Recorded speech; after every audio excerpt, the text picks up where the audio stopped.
Mid-year review budget statement from the Minister of Finance and Economic Planning, Mr. Seth-Terkper.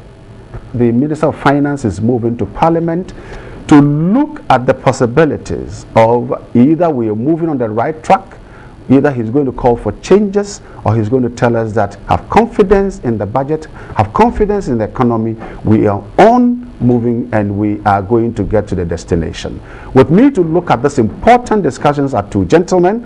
I have on my immediate left is Dr. Eric Osei Asibi, Senior Lecturer, Economic Department of the University of Ghana. Dr. Osei Asibi, you're welcome. Thank you very much. Right, on the extreme left, I have Joe Jackson, who is from the Deluxe Financial Services, and he is a financial analyst. Joe Jackson, you're welcome.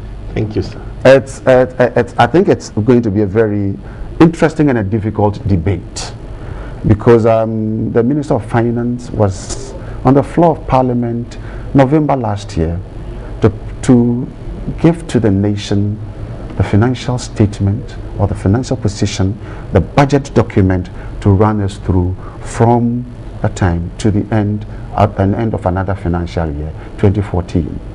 We are all witnesses to the development. At a point in time, we have seen Senche come in.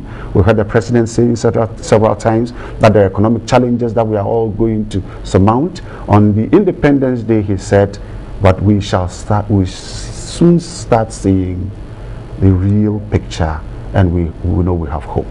Doctor, let me start with you. Dr. Eric Osei Asibi.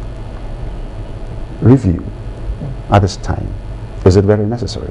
Is it important? Well, I think it's important. Well, somebody may say it's late, but it's better late than never. If you look at the current economic conditions, you realize that, as you rightly mentioned, at the beginning of the year, the Minister of Finance came out with certain targets, and the target was clearly spelled out that he's going to achieve A, B, and C. And therefore, we are in almost, I think, more than half of the year. And therefore, by now, you should begin to see whether those targets are achievable or not. So, by doing that assessment, if you realize that the target that you have set for yourself are not going to be achieved, then it behoves on you to come back to review what is making or what is deviating you from achieving that target. What are you going to do next to ensure that at least you stay within certain ambits, that you may not deviate so much? So you then have to reorient the entire economy, so that in the end you will not actually dampen the hopes of the ordinary Ghanaian or the investor community and others. Because if you let it go on like this and you deviate so much, for example, you have set inflation of about 9.5% plus or -2 band, and you deviate to about 15-16%, that is a huge deviation, and that can send shivers, at the spine of everyone. People begin to, panic, and that can have a very negative, effect on the economy, because expectation, is very important. So you want to have to come back and say that, well, I set the inflation at 9.5%. The way things are going, looking at the macroeconomic fundamentals, looking at the downside risk to economic growth and revenue generation and the depreciating of the cedi, this is not a likely target that I can achieve. So we have to revise that and make a more attainable target. So I think it's very necessary at this time, although it's a bit late in a day, but it's very relevant. We need to take it. Now, Mr. Joe Jackson, let me quickly come to you, financial analyst. Let me first I think I'll also give you the opportunity to tell me if you consider that this is very relevant. Is it necessary? I would look at this slightly differently. We have a 12-bedroom house. A fire started in the first bedroom. The fire is spreading. It keeps burning. Now we've got 3 rooms, 4 rooms. I should say we are at the point where we have 7 rooms that are burning. Outside is the hose and the pump and the fire service. The fire service and the rest of the people in the house are all arguing about what to do. The fire is burning our house. 7 rooms are going. and we've been arguing about how we should take the water and put it on and douse this fire. The neighborhood watch, who's worried about the fire spreading, is standing there fighting about who should be the leader of the neighborhood watch. Truly, truly, at this moment, all we are trying to say is, fire service, come and tell us what you are doing, because we started with one house burning. We went to 2 houses. Now the fire is so big, it can be seen all over the world that there's a fire in Ghana. So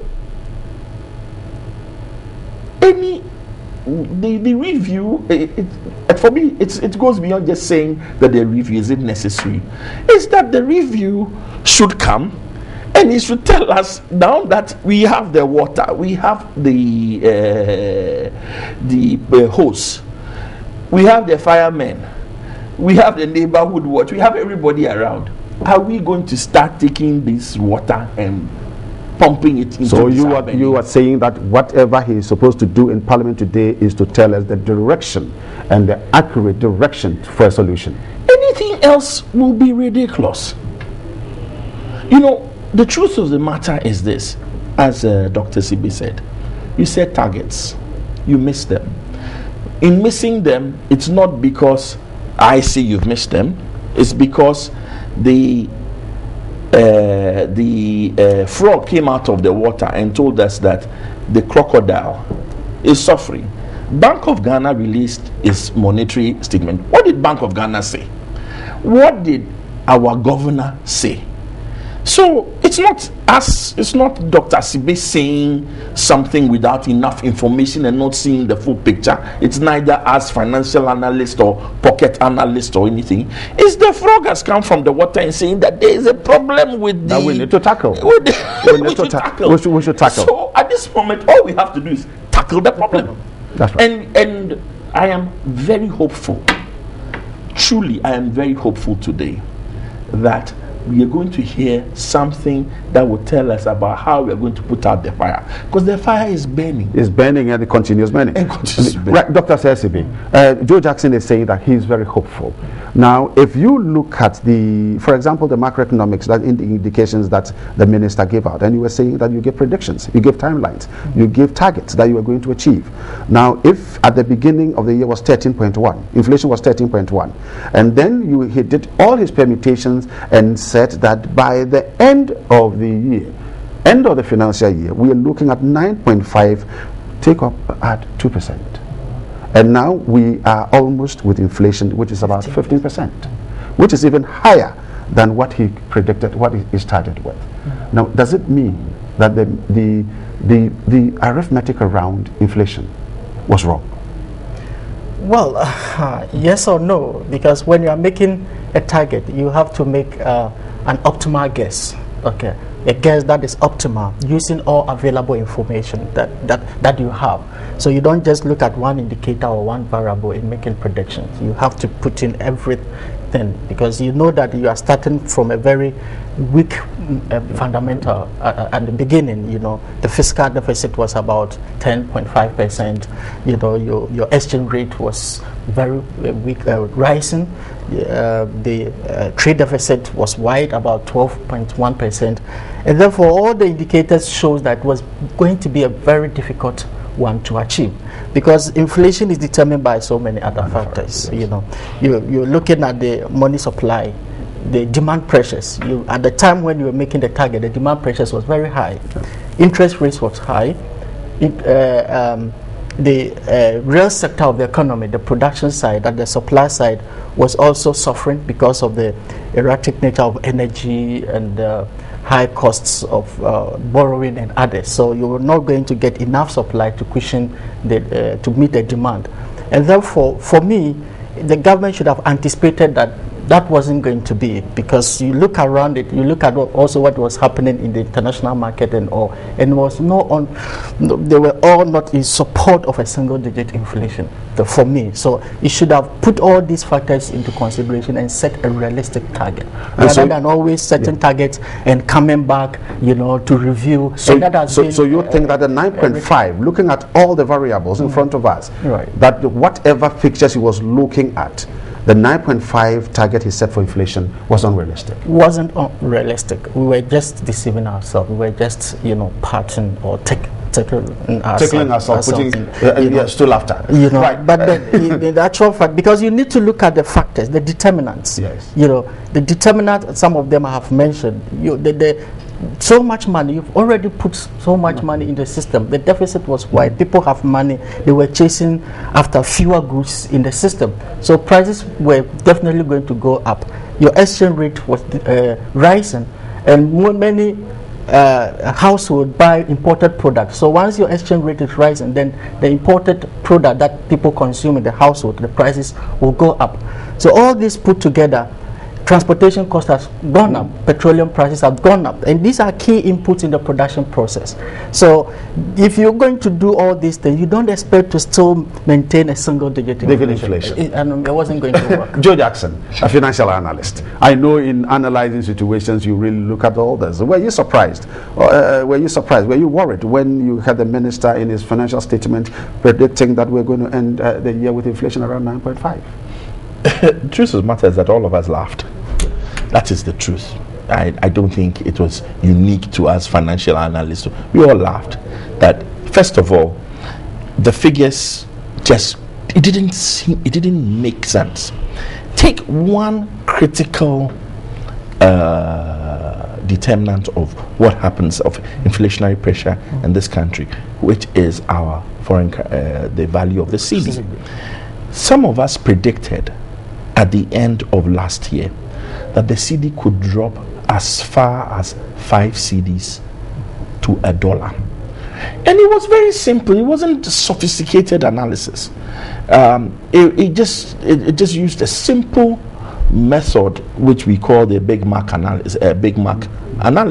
What does it do? It says the price of a burger should have the same value everywhere you go. One price. So if at the end of last year a burger will cost in town 25 cedis, our rate was what? 2 cedis thereabouts.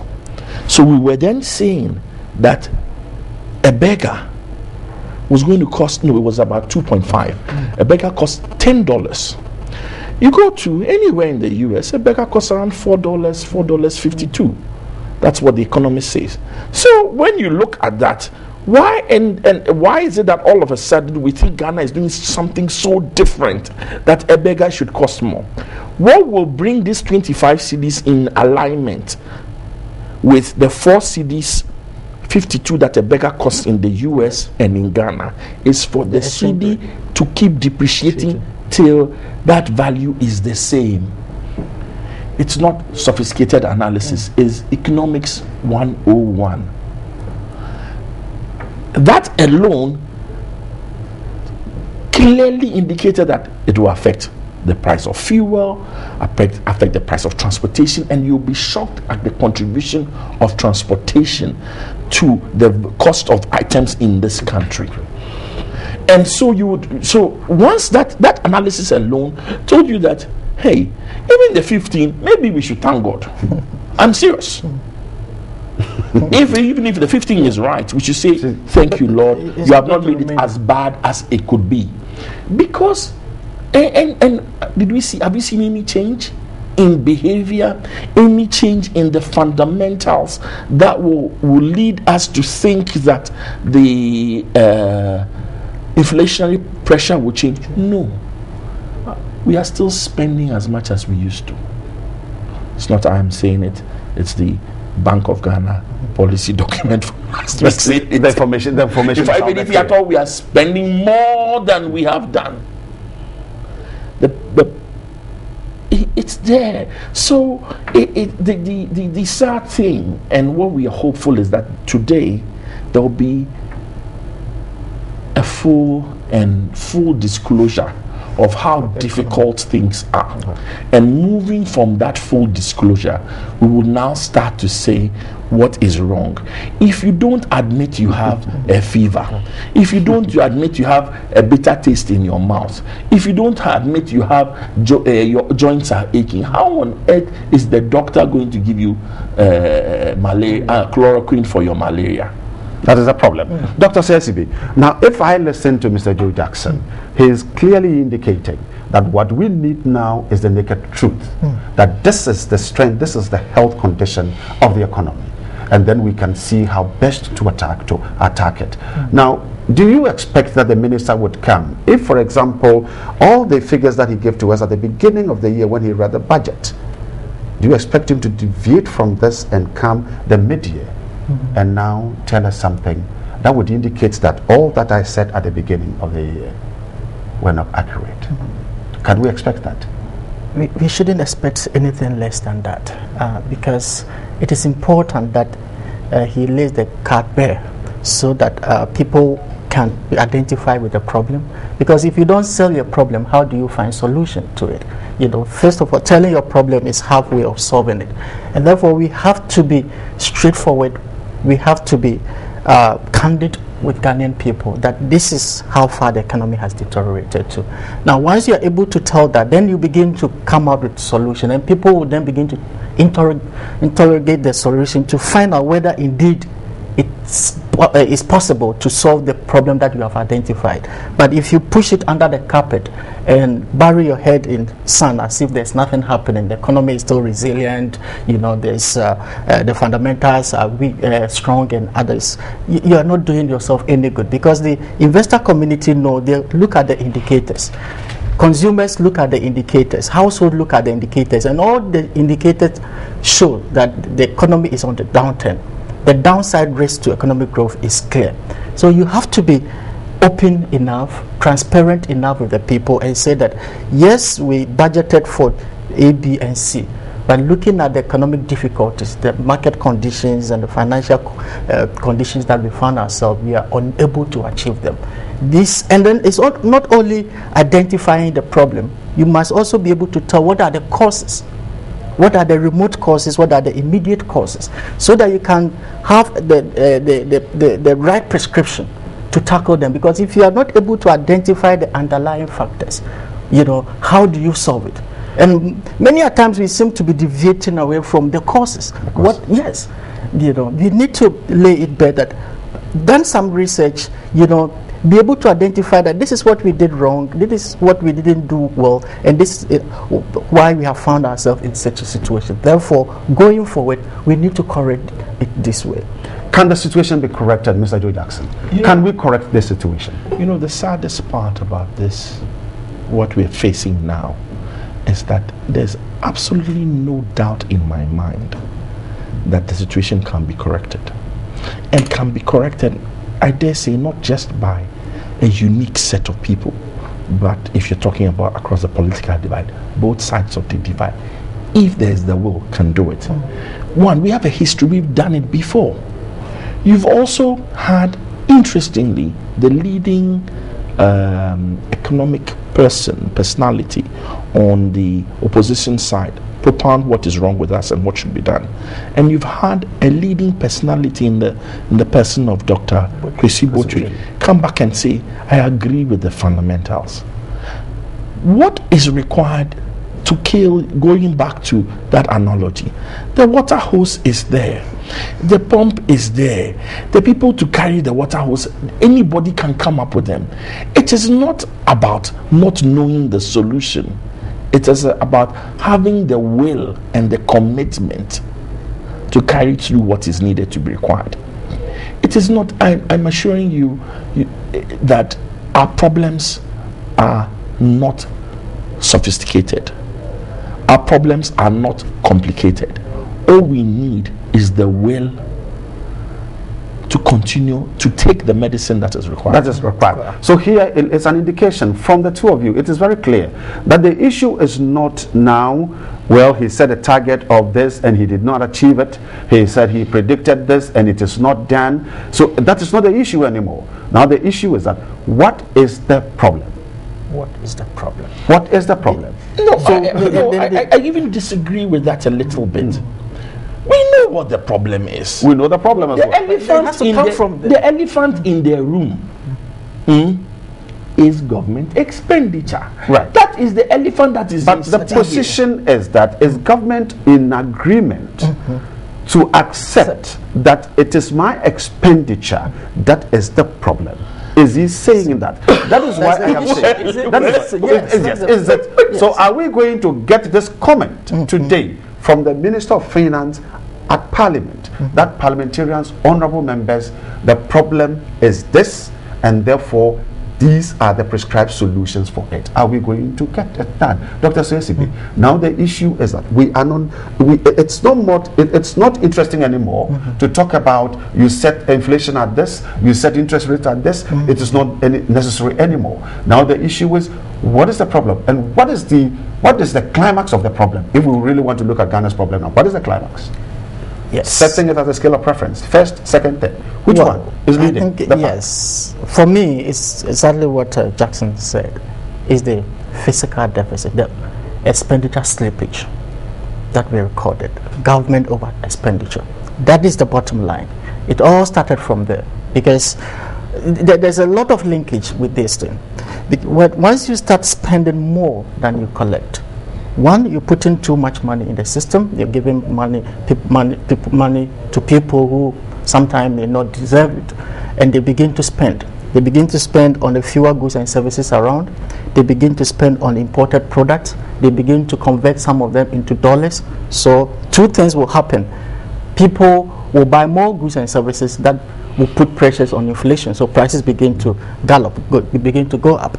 Then the domestic currency will start weakening, okay, against the foreign currency, because one of the determinants of the exchange rate is the price of foreign currency, foreign product over the domestic price. Okay, so if the price of domestic goods and services begin to rise, then the overall ratio begins to fall. That means the strength of your currency begins to fall. So your exchange rate begins to depreciate.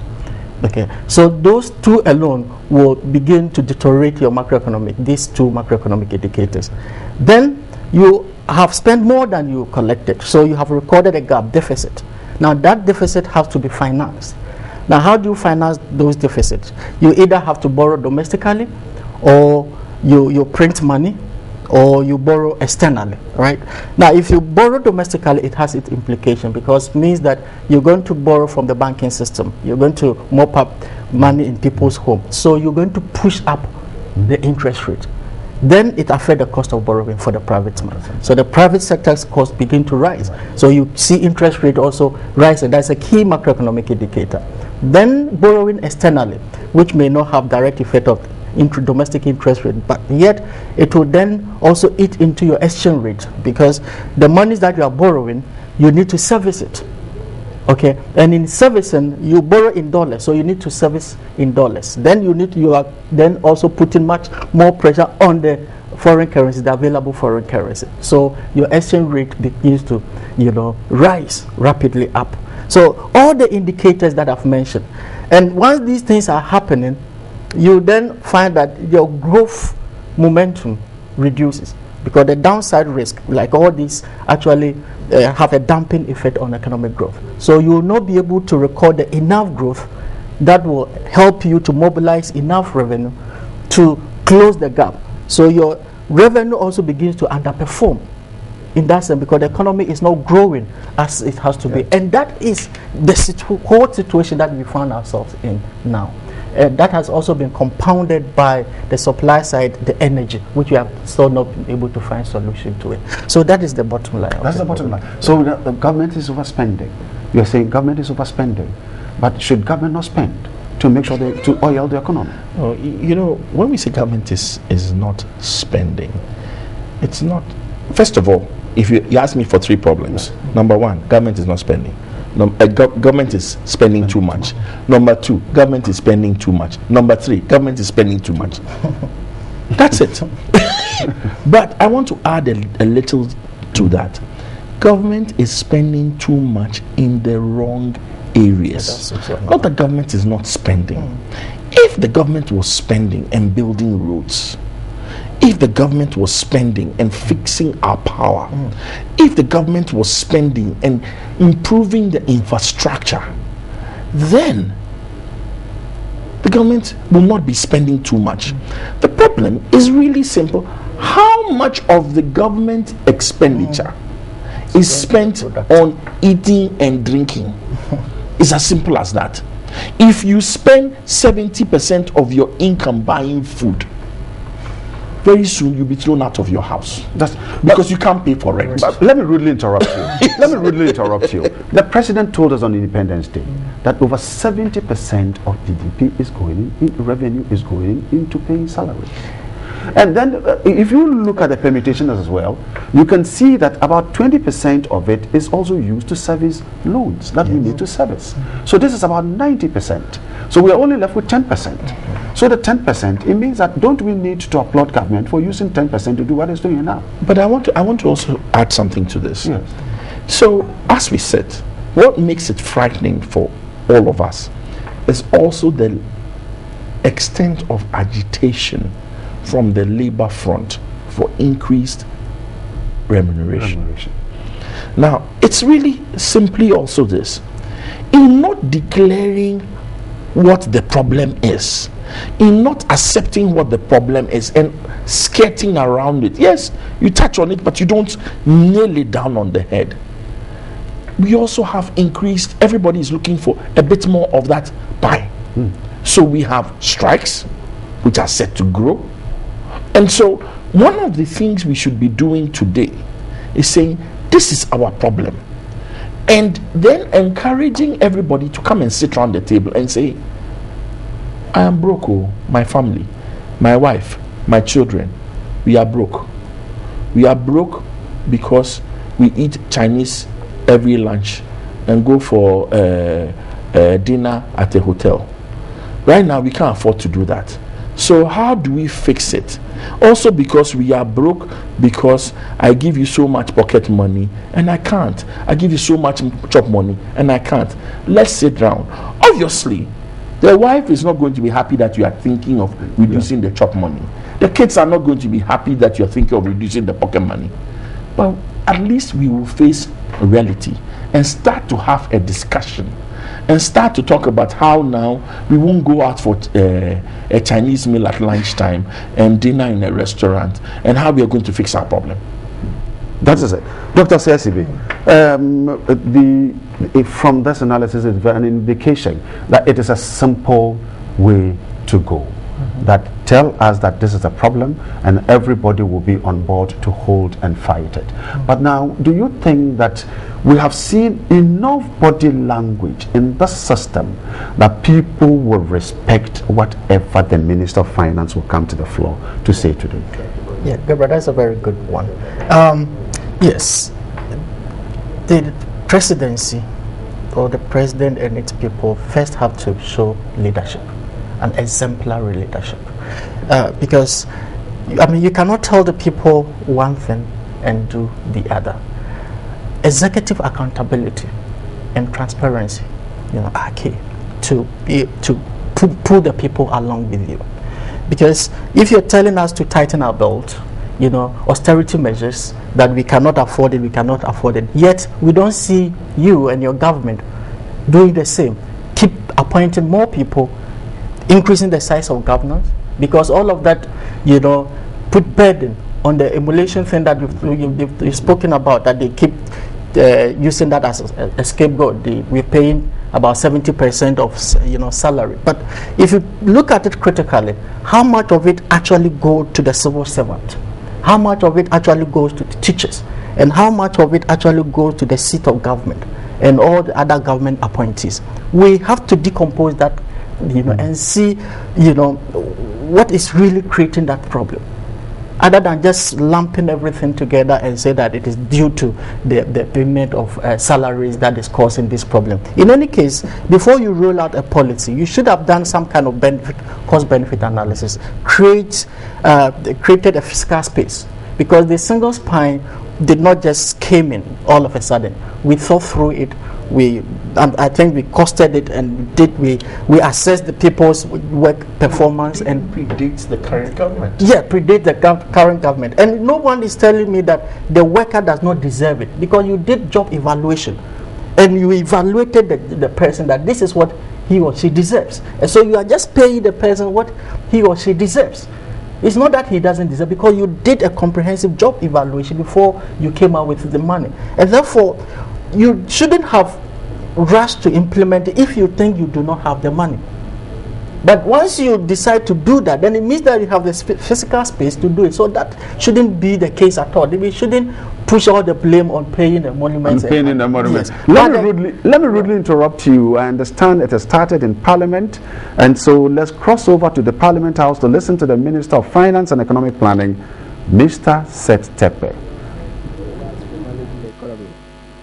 Mr. Speaker, notwithstanding these challenges and our bold efforts to address them with measures that include those approved by this August House, we wish to reiterate that the short to medium-term prospects for the Ghanaian economy remain positive and bright.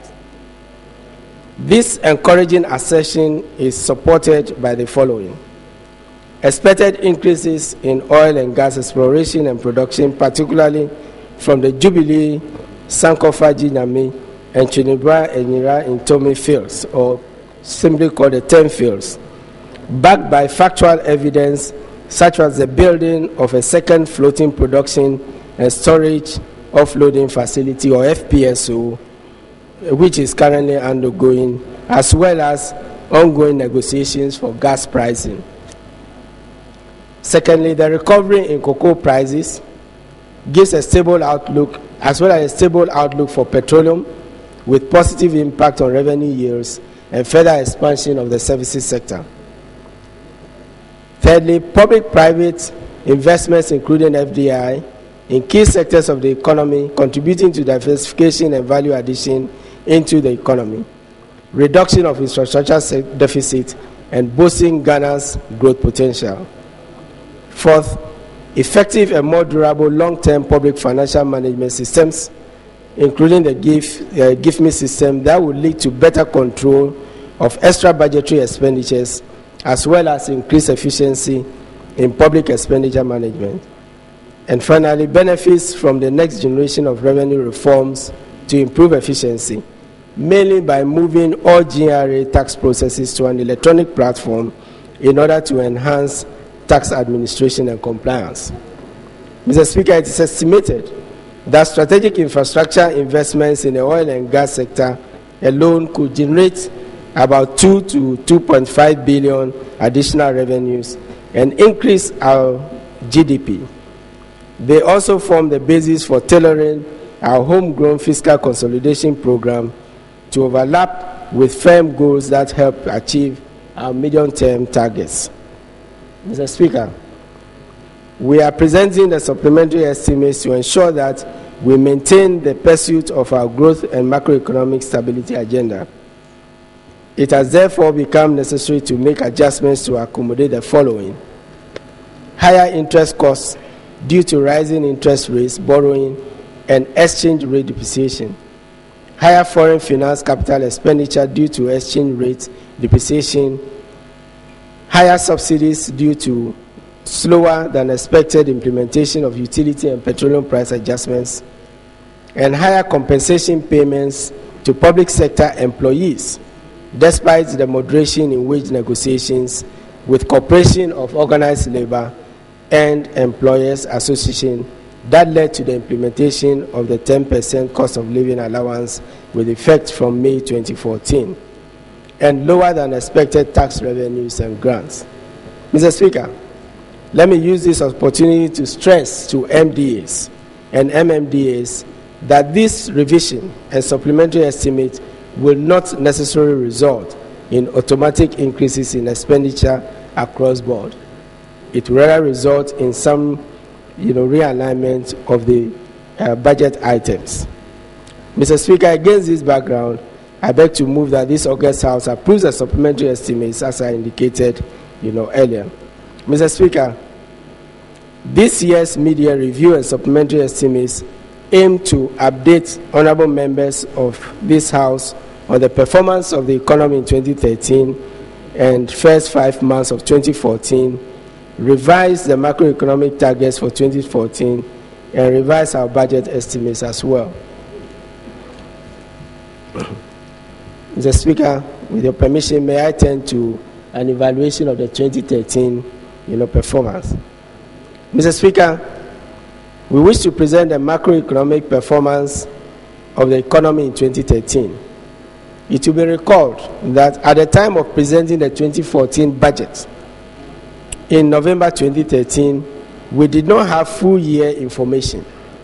Hence, we projected the outturn for 2013 based on actual data for January to September 2013, which we wish to update to December 2013. Mr. Speaker, GDP data for 2013 released by the Ghana Statistical Service showed an overall GDP growth of 7.1% against the target of 8%. I wish to emphasize that the 7.1% growth shows a relatively robust and strong performance, especially when compared to the sub-Saharan African average of 4.9% and the global average of 3% for 2013. It is also important to note that Ghana Statistical Service has revised the growth rate for 2012 to 8.8%. Mr. Speaker, inflation ended 2013 at 13.5% against the target of 9% within the band of plus or minus 2% and 9.2% in 2012. The increase is mainly on account of cost push pressures emanating from frequent adjustments of petroleum and utility prices, higher transportation costs, and the pass-through effects of exchange rate depreciation, as well as the demand pull factors such as increases in public sector wages. Mr. Speaker, developments in interest rates for 2013 in general indicated a downward trend on year-on-year basis. Whilst the Ghana cedi generally traded weekly against the major currencies of the major trading partners during 2013, the cedi recorded relatively higher depreciation of 16.7% and 20.1% against the pound and sterling and euro respectively. Mr. Speaker, if I may turn to fiscal performance.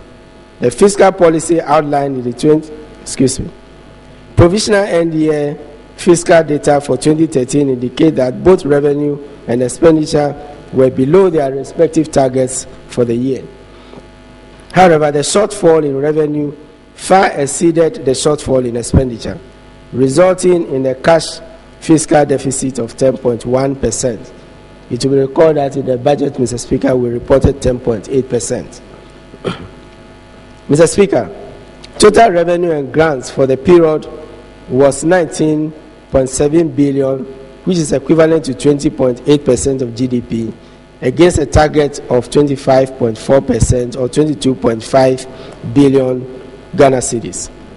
The shortfall in total revenue and grants was partly due to low disbursements of grants from our development partners and lower than anticipated performance of domestic revenues. Mr. Speaker, the performance of non-oil tax revenues was weak, but oil revenue performance was very strong as a result of higher than expected crude oil prices, production, and corporate income tax payments. Thus, the total oil revenue for 2013 amounted to 1.6 billion or 1.7% of GDP against a target of 1.1 or 1.2% of GDP. In contrast, Mr. Speaker, grant disbursements from our development partners was 41.2% lower than the budget target of 1.3 billion Ghana cedis, and 36.3% lower than the outturn recorded during the same period in 2012. It means that the resources from donors has been showing a declining trend. In absolute terms, the shortfall in grants was as large as 519 million Ghana cedis. This was a result of the non-disbursement of some project grants and budget support under the multi-donor budget support.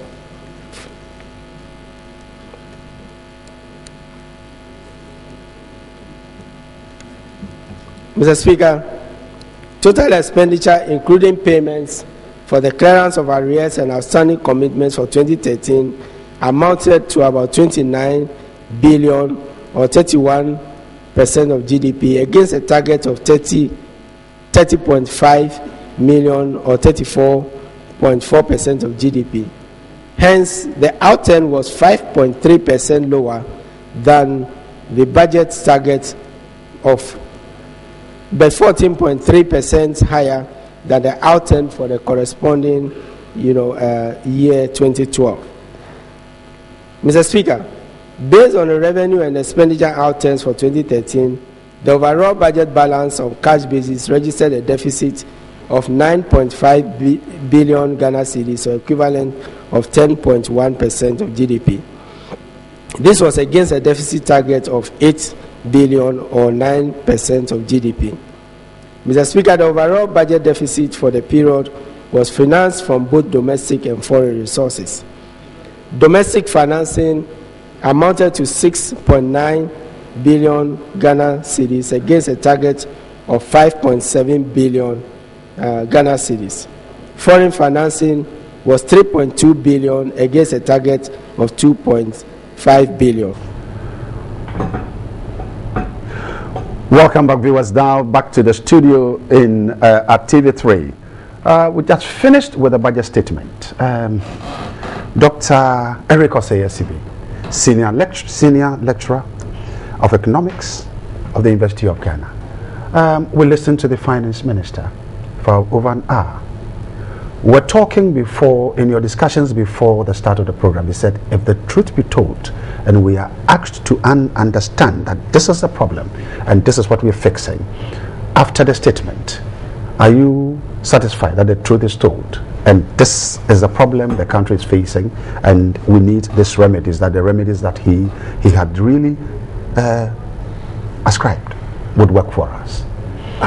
Well, I think I'm still confused as to really what the problem is, because in such a statement or coming out at this time where the country is grossly challenged, we are facing with serious macroeconomic deterioration, one would have expected that the minister or the finance minister was very cogent, coherent, and consistent with the truth.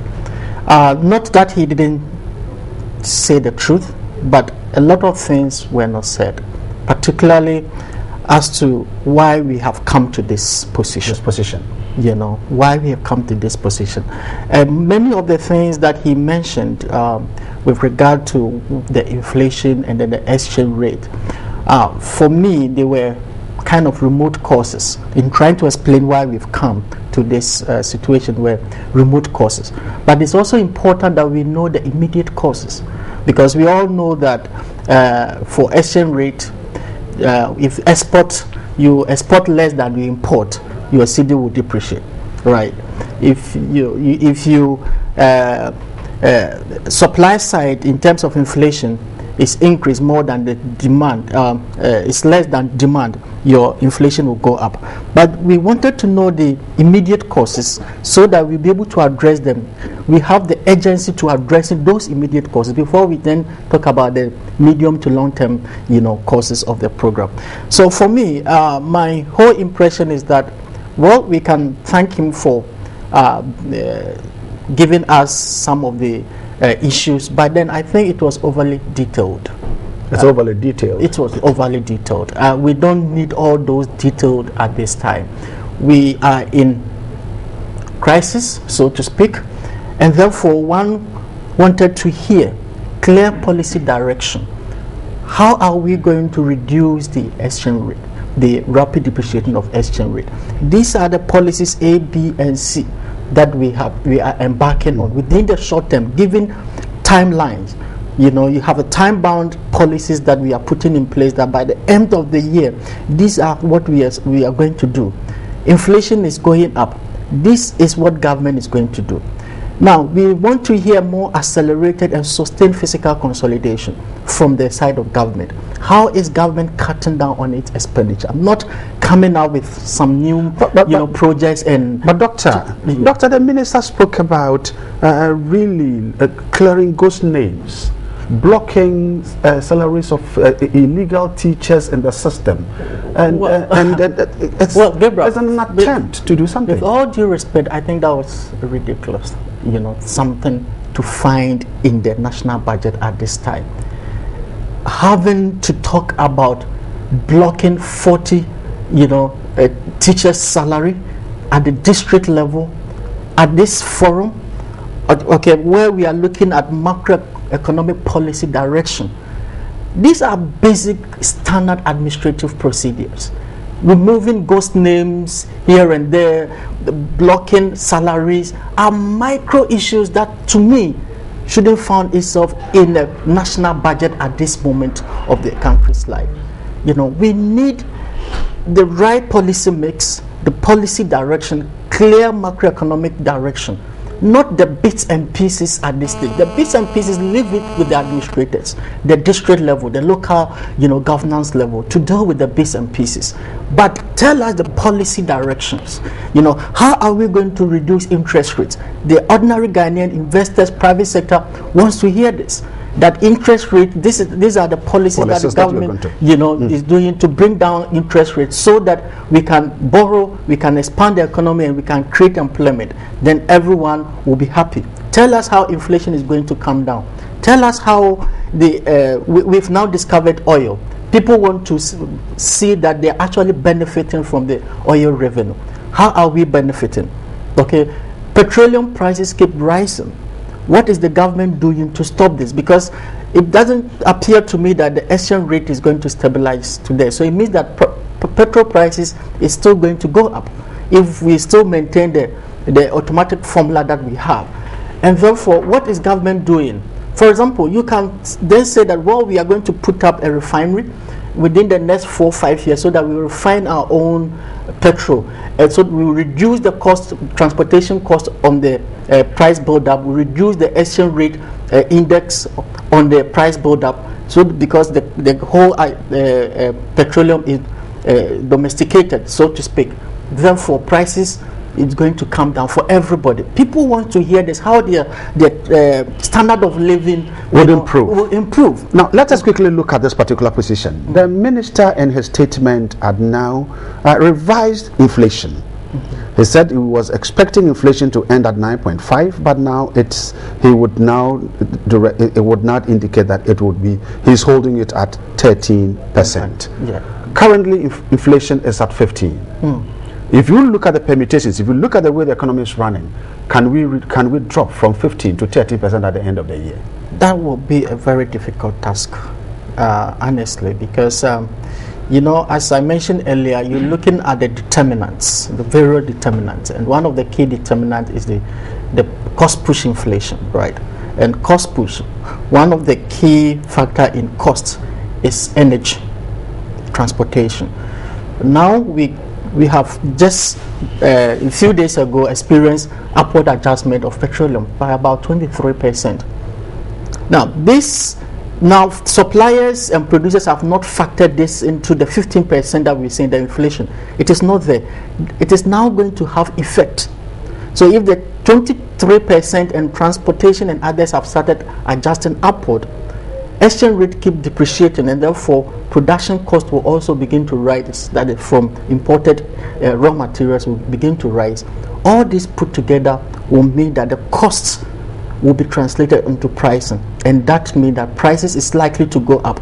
So for me, it's a good thing it has been adjusted upward, but I think it will be a very difficult target to achieve, looking at the market fundamentals. Looking at the market fundamentals, the minister, in his delivery, he was looking at stabilization of the cedi. He said it is as a result of losing figures with gold and cocoa. And then we're looking at grants from partners also reducing. And then the speculative activities of people in banking and finance. And then outgrowing appetite of the good people of this country to foreign product and tastes. He's identified them. Yes. Do we need to work at these ones and make sure that we can achieve results? Are these reasonable reasons for the depreciation of the cedi? Well, yes, they are all reasonable reasons. Talking about because all of that has something to do with either the demand side or the supply side, right? If the development partners are not bringing the needed dollars, then it means that you're going to fall short of the supply.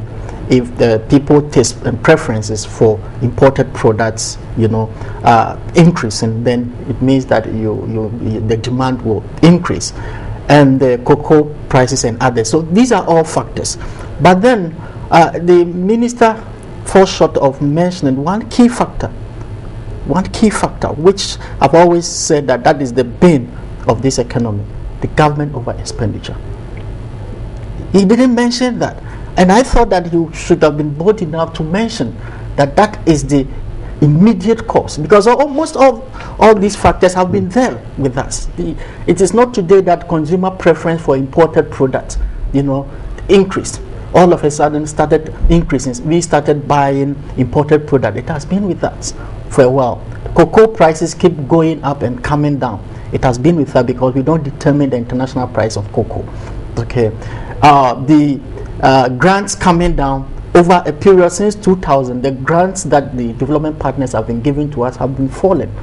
So we should have anticipated that is likely to be the case, particularly when we have now risen to. What do you consider to be the reason why people, partners who are supposed to be offering at grants and who are supposed to be in partnership with that, will decide to forget about us?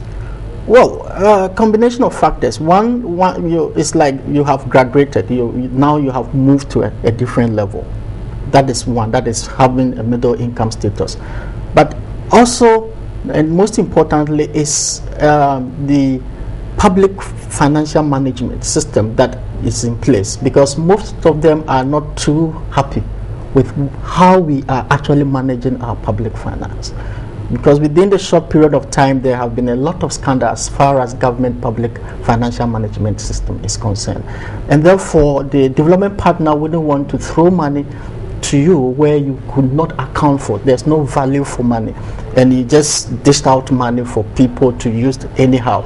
So the management of the public funds also play a role, because they want to see that actually you are reducing wastage as much as possible, and therefore there's value for money. If they give you the money, you will be able to account for it. Not until that, they will not. So they want to see a clear sign of reduction in corruption and misappropriation and all that before they then begin to issue funds. So it's also partly to be blamed on this particular one. Now let us look at this particular position as well. The minister talked about trying to revive or increase investor confidence to ensure that there is enough flow and therefore creating business. Did the minister give any indications on how to increase investor confidence? No. From his statement? No, I didn't. Can somebody sit down to say that this is the direction, and this is where the investors are going to be alive to it and say that yes, there is hope? Yes, I didn't really find any clear statement on that, because credibility, as I've always said, is key, and policy coherence, is also critical.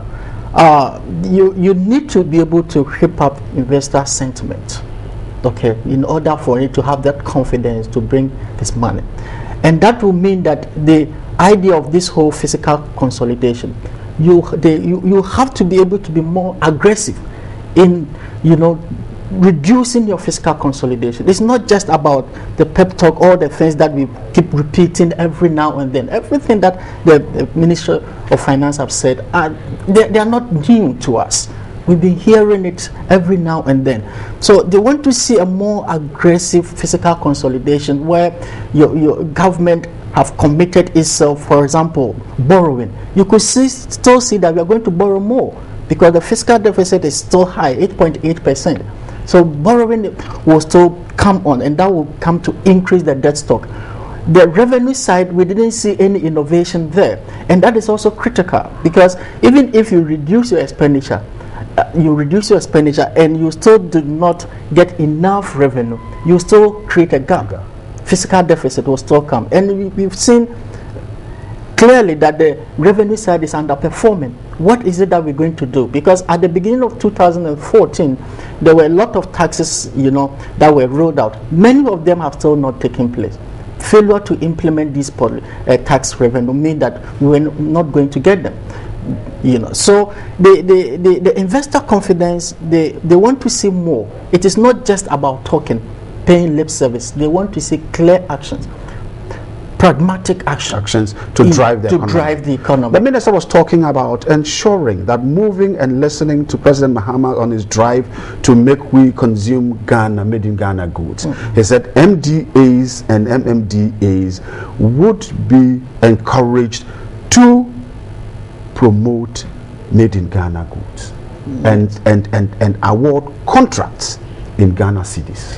Yes, it's also a very good one, but here again, it's also not new. Just, promoting made in Ghana good. We've heard it over and over. We have to move away from the lip service to real actions. The government is the biggest buyer and consumer of goods and services. Okay, so if the government itself decide that we are going by the made in Ghana mantra, we've solved the problem already. If you are directing all your MDAs, ministries, departments, and agencies of buying made in Ghana products, rice, maize, everything that is made in Ghana, we are already there. So for me, we have to be, backwards with action. It's not just about saying it. Let's government demonstrate that, take the lead in that, and I believe direction. That the people, would follow up with that. On the private sector, the minister spoke about encouraging more exports. He said more exports, which I think is a good thing because. But do we have the capacity to do? Yeah, do we have the capacity to do the exporting? That is, he mentioned one of the things that struck me was that the depreciating exchange rate was good for exporters. Yeah. But if you critically look at our export components, okay, our export sector is not demand driven, and it's not also competitive. So that when you say that the export city is depreciating, the prices out there will be cheaper for exporters to buy more, or people in foreign countries will buy more. Our prices are predetermined. Cocoa price is predetermined. So whether our exchange rate goes up or come down, the supply, what the outside world needs, is what they will need. You understand? So the linkage is very low, and also because of the supply rigidities that we have within the export sector, even if our export is demand driven and prices are going down in the eyes of the foreigner, so they will buy more. How many times or how long would it take us to respond because of the bottlenecks and rigidity within our supply system? So it's not so easy to put cocoa and grow cocoa in 3 years and respond to the changing market condition. The road sector, the feeder roads and others will not be able to immediately move goods to the market and export, and therefore it's highly supply inelastic in technical sense to respond immediately to that price change. So we're not really benefiting from this fast depreciation of the cedi in any way.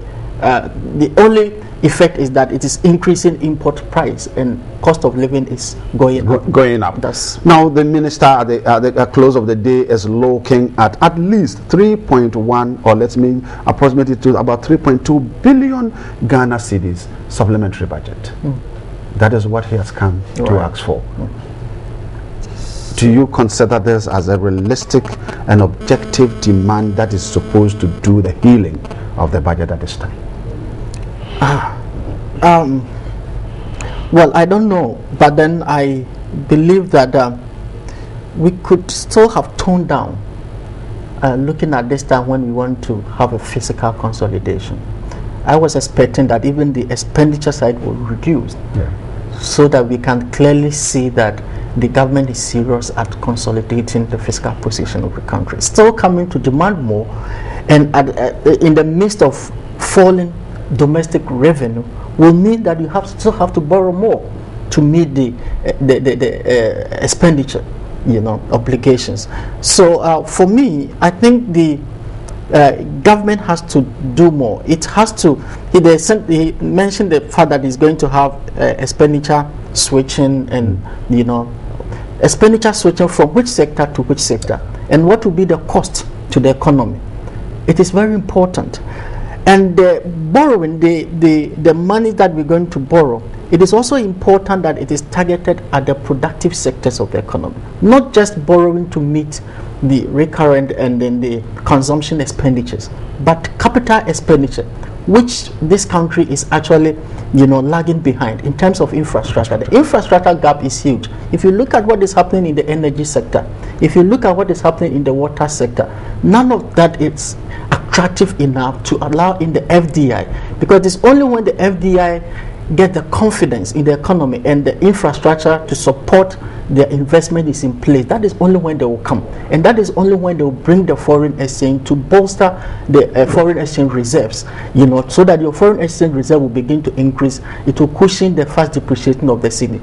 So for me, if these expenditures are channeled into the productive sector, the road sector, the energy sector, the water sector, I think it will be a good thing. Otherwise, we will miss it again. We'll miss it again. The minister ended his whole statement by telling all of us that we are blessed as a country with rich human resource and natural resource.